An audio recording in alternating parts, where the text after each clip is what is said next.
Om Swastiastu, selamat sore, salam sejahtera bagi kita semua.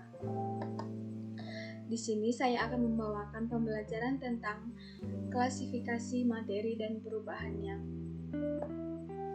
Pertama-tama, saya akan memperkenalkan diri. Perkenalkan, nama saya Retinul Cahya Berutarigan dengan NIM 201 307 1004. Saya berasal dari Universitas Pendidikan Ganesha, Prodi S1 Pendidikan IPA, dan saya berasal dari kelas 3A. Adapun urutan capaian materi, yang pertama mengelompokkan sifat materi, dan yang kedua mengelompokkan perubahan materi, dan yang terakhir yaitu mengklasifikasikan materi. Yang pertama, mengelompokkan sifat materi. Apa itu ilmu kimia? Ilmu kimia merupakan ilmu alam yang mempelajari, mengenal sifat dan interaksi antara materi dan energi, atau dapat diartikan sebagai cara mempelajari sifat, karakteristik, dan perubahan materi, fisika, dan kimia. Selanjutnya, untuk mengetahui bahwa suatu materi telah mengalami perubahan atau tidak, maka kita harus memahami sifat-sifat dari suatu materi. Adapun definisi dari materi sebagai segala sesuatu yang memiliki massa dan menempati ruang.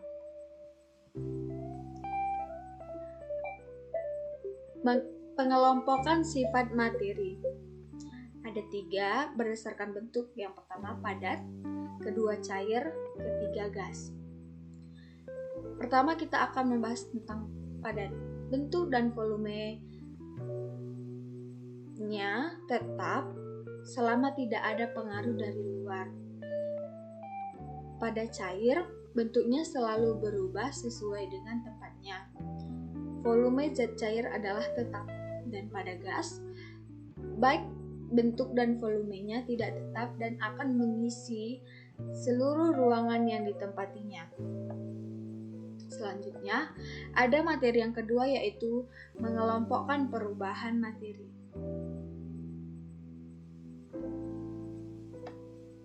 Pertama-tama kita akan membahas dulu tentang perubahan fisika dan perubahan kimia. Perubahan fisika merupakan perubahan yang tidak menghasilkan materi baru, yang berubah hanya bentuk dan wujud materinya. Perubahan kimia atau reaksi kimia yaitu perubahan yang menghasilkan materi baru. Adapun contoh dari perubahan fisika dan perubahan kimia. Perubahan fisika, es menjadi air dan menjadi uap. Pada perubahan kimia yaitu kayu atau kertas yang dibakar akan menjadi abu. Dan yang kedua, lilin yang meleleh pada perubahan fisika, dan pada perubahan kimianya yaitu besi berkarat. Dan contoh yang ketiga itu ada pelarutan garam pada perubahan fisika. Pada perubahan kimianya yaitu nasi menjadi basi. Dan ada materi yang ketiga, mengklasifikasikan materi. Pertama, kita harus mengetahui apa itu unsur. Pada pengklasifikasian materi itu ada unsur, senyawa, dan campuran. Pertama kita akan membahas tentang unsur dulu. Unsur merupakan zat tunggal yang tidak dapat diuraikan lagi menjadi zat lain dengan reaksi kimia biasa. Adapun pada tabel berikut yang sering kita dengar yaitu ada hidrogen, raksa, karbon, tembaga, nitrogen, helium. Dapat dicermati nama unsur dari hidrogen yaitu hidrogen, nama latinnya hydrogenium, dan lambang unsurnya itu adalah H. Dan yang kedua ada helium, nama unsurnya dan nama latinnya helium, dan lambang unsur dari helium itu He. Dan pada raksa nama latinnya yaitu hydrargyrum, lambang unsur dari raksa yaitu Hg.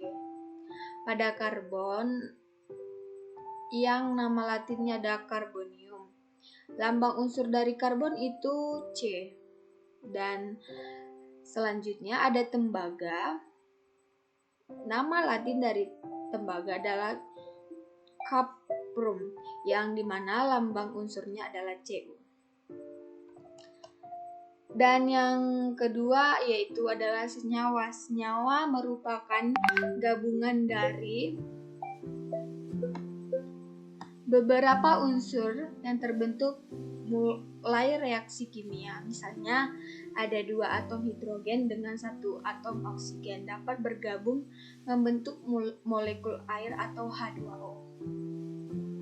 Adapun contoh tabel senyawa yaitu ada nama asamnya yaitu asam asetat, asam sitrat, asam borat, asam karbonat, dan yang terakhir ada campuran. Campuran itu merupakan gabungan dari beberapa zat